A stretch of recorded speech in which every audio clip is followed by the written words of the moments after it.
Hello everyone, কেমন আছো তোমরা? আশা করি সবাই ভালো আছো, আমরাও ভালো আছি। তবে একটা জিনিসের জন্য আজকে রাতে আমাদের ঘুম হচ্ছে না। সেটা হলো, আমার মেয়ের তো একদমই ঘুম হচ্ছে না। আর সেটা হলো, দেখো, এই যে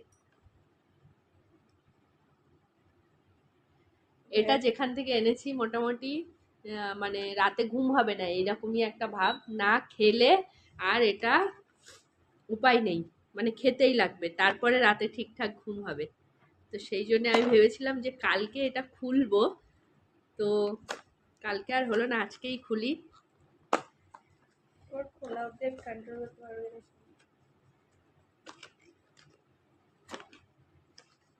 এটা দেখো, এটা টক তেঁতুল না, এটা মিষ্টি তেঁতুল।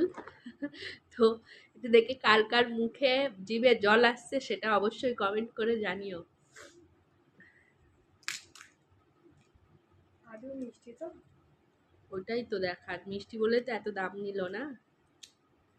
মিষ্টি বলেই দিল, আমি তো জিজ্ঞেস করলাম মিষ্টি তেঁতুল, বললো হ্যাঁ, আমার তারপরেই তো বিছানায় নিলাম। ফেলছো।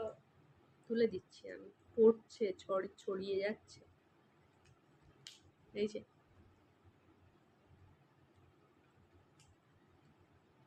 মিষ্টি। হ্যাঁ।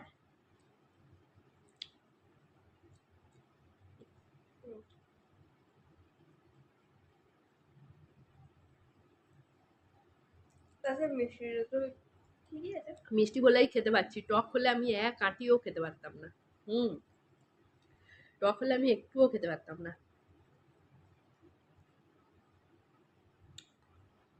একদমই মিষ্টি।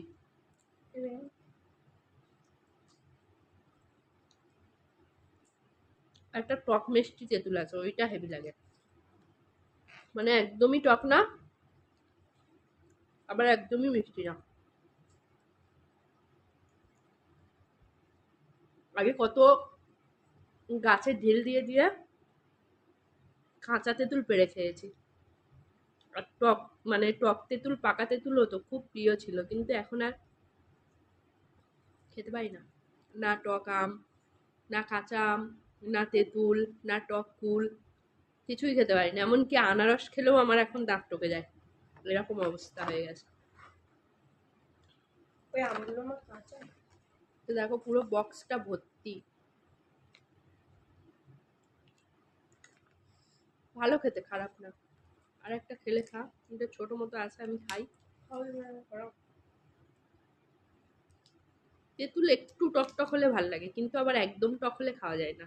এটা পুরোই মিষ্টি। হুম, তোমার ভালো, তুমি খাই ফেলছিলে।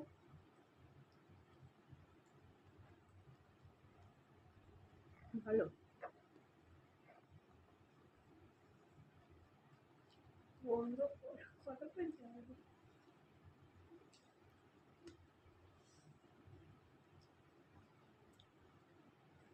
বলার মতো কিছু খুঁজে পাই না। তোমরা যদি পারো এই প্যাকেটটা কিনে একবার খেয়ে দেখো, অসম্ভব মিষ্টি তেঁতুল, খুবই ভালো। আমি অনেকদিন ধরেই খুঁজছিলাম, আজকে নজরে পড়েছি যে একটা দোকানে ফল কিনছিলাম, দেখলাম ওখানে তেঁতুলের প্যাকেটটা রাখা আছে।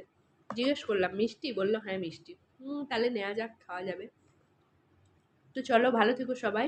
আর কার কার জিভে জল এসছে কমেন্ট করো কিন্তু। চলো, টাটা।